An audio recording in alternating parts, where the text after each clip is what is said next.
invest in our people, invest in our technology. Democrats fear the strength of others. Republicans believe in the strength of Americans. The new generation of challenges we face includes challenges to our national security as well. These violent jihadists are intent on replacing moderate Muslim governments with a caliphate or an imam. And they seek, of course, the collapse of our economy and our government and our military. In this last week, they sought to maim and kill innocent civilians in London and Glasgow, as you saw. These weren't, by the way, impoverished malcontents doing this. These were doctors serving Britain's public health system. They were jihadists. Theirs is the face of evil not seen in the civilized world, in my view, since the gas chambers of Hitler's horror. I know that it's popular today to be critical of our president. And he's not above making mistakes. But we should thank him for doing everything in his power to keep America safe.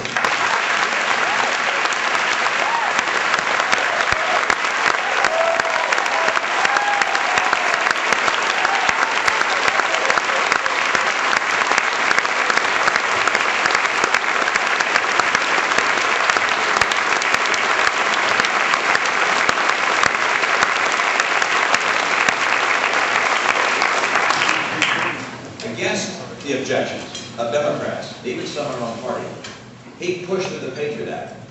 And he made sure that someone was listening when Al-Qaeda was calling. And he made sure that we were interrogating terrorists to learn how we could prevent attacks on our citizens.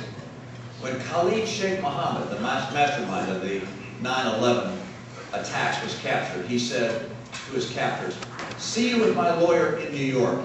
Oh. No, that's not what he saw. What he saw was the CIA and our GIs at Guantanamo, just like each other.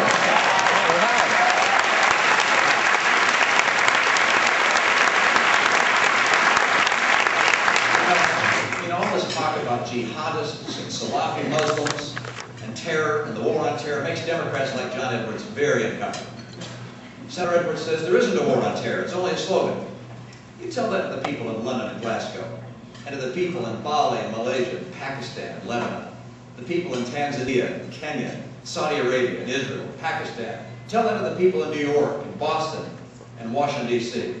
One thing you can count on, if I'm president, or any Republican is president, and that is, if there's a war being waged by the terrorists, there will be a war being waged on the terrorists.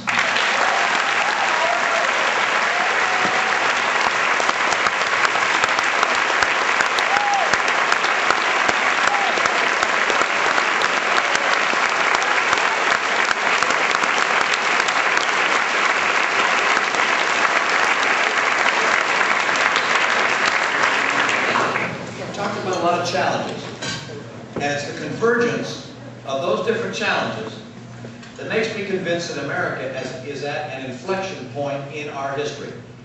Our overspending, our dependence on foreign oil, the emergence of Asia, the jihadist threat to world civilization.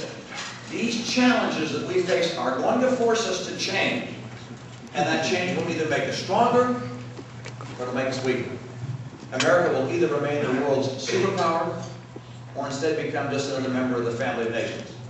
If we choose strength, we'll be remembered by our children as a great generation. If we choose weakness, we'll be remembered as something far less. Conservatism, republicanism, is a philosophy of strength.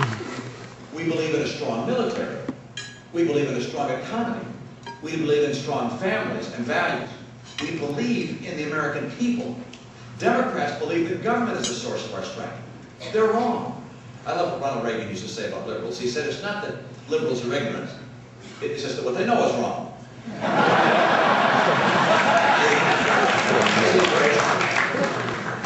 The American people, of course, are the source of our strength. Hardworking, educated, risk-taking, opportunity-loving, God-fearing American people, people who are willing to sacrifice for their families, people who will give of themselves for freedom, who love America. They've always been the source of our strength, and they always will be. And when you need to call the strength of America, you don't strengthen government, you strengthen the American people. And you strengthen the American people by letting them keep more of their own money. Not by...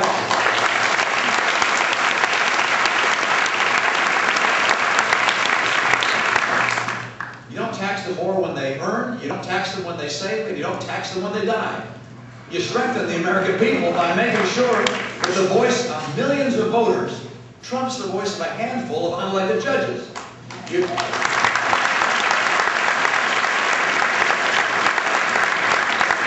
strengthen the American people with the world's best health care, the world's best schools, and the world's strongest families. We've got to preserve the institution of marriage. Every child deserves a mother and a father. This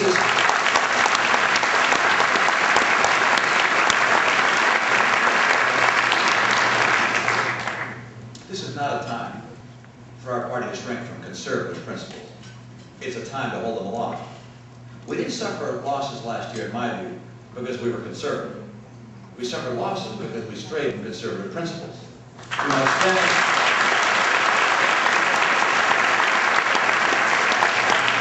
Too much spending, too little ethics, and a war that everyone recognizes was not as effectively managed as it could have been. The way forward is not to look left.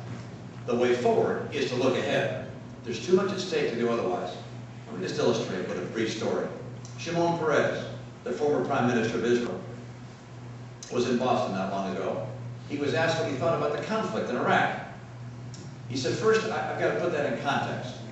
He said, America is unique.